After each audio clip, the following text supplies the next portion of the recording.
Hola chicos, bueno vamos a ver, tengo otro nuevo vídeo de estos súper interesantes que estoy haciendo últimamente y hoy vamos a centrarnos, vamos a seguir un poco con el arte y vamos a ver lo que es el arte gótico. Ya sabéis que el arte gótico hace referencia al estilo artístico que se desarrolló en la Europa cristiana entre los siglos XIII, XIV y XV, ¿vale? Bueno, este arte, a diferencia del románico, que es el que hemos visto anteriormente, pues refleja una nueva mentalidad que ya se nota el avance de la Edad Media, ya la Edad Media está a punto de salir hacia la Edad Moderna, ¿vale? Y ya vemos cómo ya esa época oscura, esa época controlada por la iglesia, la iglesia férrea, la iglesia que a través del arte románico controlaba la mente de la gente, bueno, pues ya ese arte ya está empezando a desaparecer y ya se abre una nueva mentalidad, una nueva época, una sociedad más urbana. Las ciudades, se está produciendo el renacer de las ciudades vuelven a ser más seguras y la gente vuelve a ir a las ciudades, por lo tanto se está avanzando y dentro de estas ciudades ha nacido una nueva clase social que va a ser la burguesía, ¿vale? Ya sabéis que la burguesía son los habitantes de estas nuevas ciudades,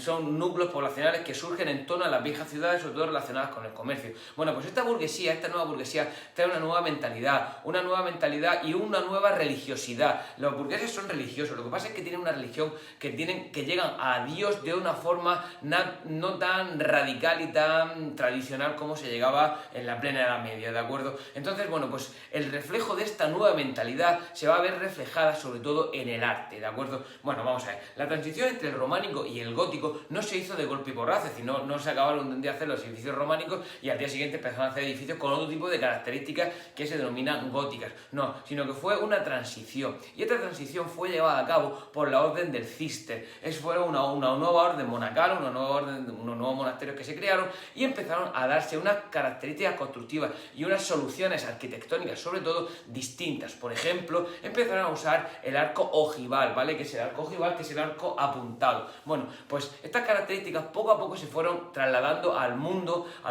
de la construcción, tanto civil como religiosa, y poco a poco pues, se fueron encontrando nuevas soluciones técnicas, ¿de acuerdo? Vamos a ver, en esta época se van a construir palacios, se van a construir ayuntamientos, se van a construir lonjas, se van a construir hospitales y se van a construir con este estilo arquitectónico gótico. Aunque el edificio religioso que va a ser, o el edificio que va a ser el predominante en la arquitectura gótica, van a ser las catedrales. Mirad, en la época románica eran las iglesias, porque el arte románico era un arte mucho más rural. Este arte va a ser más urbano y sobre todo se va a ver reflejado en las grandes catedrales que se van a empezar a construir a partir del siglo XII.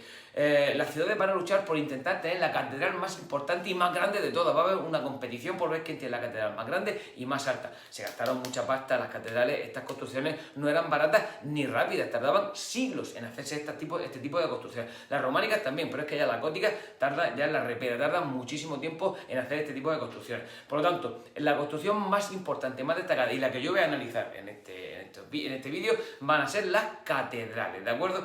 Mira, primera característica que tenemos que entender dentro de las catedrales góticas es el aumento de la altura del edificio. Ahora intentan hacer los edificios mucho más altos, cuanto más alto mejor. ¿Cómo conseguían esto? Pues lo conseguían gracias a ¿qué? A través de los nuevos arcos, estos arcos ojivales, estos arcos apuntados que os acabo de comentar, que hacían que evidentemente el edificio fuera muchísimo más esbelto, y también gracias a la bóveda de crucería. La bóveda de crucería pues es lo que es la intersección o la sucesión de arcos ojivales que conforman una nueva bóveda. En la época románica recordamos que era la bóveda de cañón, ¿de acuerdo? Que era la sucesión de arcos de medio punto, pues aquí tenemos la bóveda ojival o bóveda de crucería, ¿vale? Esta bóveda da sensación de mucha más esbeltez lo que es al edificio, ¿de acuerdo? Bien, vamos a ver.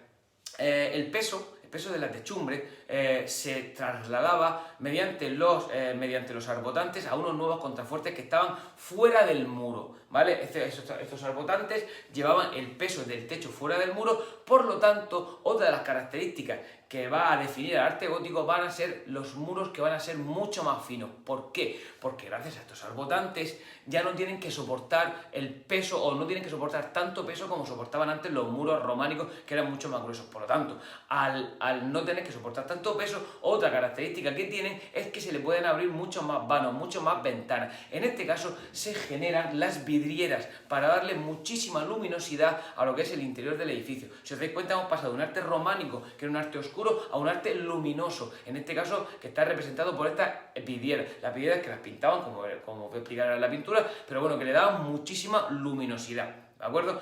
Otra característica constructiva del arte gótico, y es para hacer los edificios mucho más esbeltos, es que estaban coronados por pináculos, ¿de acuerdo? Había pináculos que eran formas verticales para hacer el edificio mucho más esbelto. Luego, por ejemplo, no sé si os acordáis que la cruz latina sigue siendo la predominante en este tipo de construcciones, igual que el románico. El ábside sigue estando orientado hacia Jerusalén, como estaba en el románico, ahí no hay ningún problema. Y luego acordáis que había una parte que era el transepto, que era la cruz, la cruz que chocaba con la nave central, ¿vale? En cuanto a las naves, son construcciones de 1, 3, 5 catedrales mucho más grandes, aunque lo predominan las de 5 naves. Mirad, y el crucero, el lugar donde se une el transepto con la nave principal, eso se denomina, recordáis que se denomina crucero.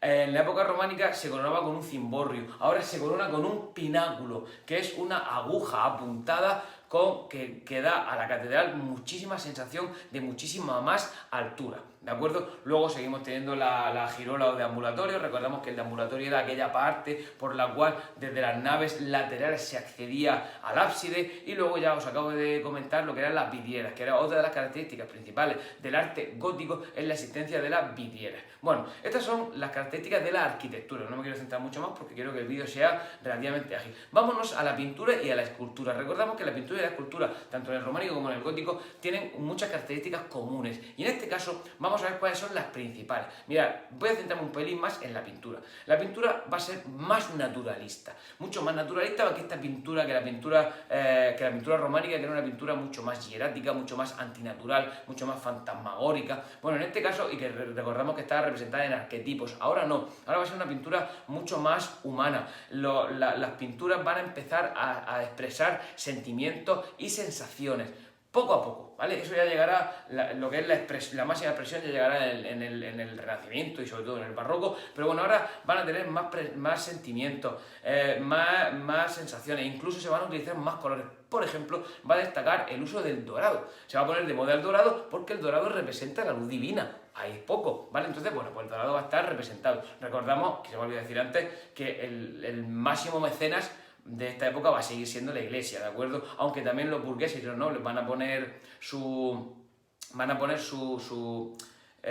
grano de arena, o van a representar y a encargar obras. La Iglesia va a ser la máxima mecenas. Bueno, vamos a ver, entonces estamos hablando de naturalismo. Por otra parte, tenemos que hablar que desaparece la pintura mural. ¿Por qué va a desaparecer prácticamente la pintura mural? ¿Por qué va a desaparecer? Porque ahora el muro va a estar cubierto de las vidrieras. Entonces, o bien se pintan las vidrieras, que están muy bonitas, que voy a poner unas cuantas vidrieras, por ejemplo, de la Catedral de León, unas vidrieras se pintan, o se empiezan a desarrollar la pintura en otro sitio. En otra, por ejemplo, se va a representar el desarrollo de los retablos, va a ser la pintura en madera. Los retablos que van a estar representados en la iglesia, que se van a poner en esa iglesia, ya sabéis que son, pues ahí se van a representar en madera escenas normalmente de la vida de Cristo, de la vida de la Virgen, de la vida de los santos, pero ya va a estar en madera, que se puede trasladar de un sitio para otro, ya no va a depender la pintura de los muros, ¿de acuerdo? Y también van a surgir los fondos. Ya sabéis que la pintura románica era una pintura plana, donde no había ningún tipo de fondo, el fondo era neutro, donde lo importante era el mensaje. Aquí no, aquí va a empezar a haber fondos,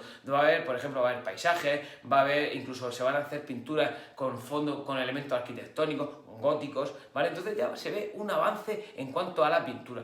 Por último voy a hablar de la escultura. A la escultura le ocurre igual que a la pintura. La escultura va a tener mucho más realismo. Va a ser también una escultura, mucho más humanizada. Por ejemplo, ¿dónde vamos a ver lo que es la humanización de la pintura? Se va a representar escenas religiosas, se va a representar a la Virgen María, pero una Virgen María más joven, una Virgen María que expresa un sentimiento, que va a tener a Cristo de niño, que va a estar ahí pues cuidándolo ahí.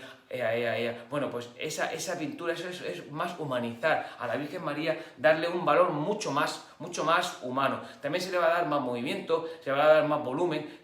Al volumen, no es que las esculturas van a ir cicladas como si fueran un gimnasio, no, pero se le va a dar más volumen, van a ser altos relieves, y se le va a dar una sensación de movimiento que antes, en la época anterior, en el románico, no existía.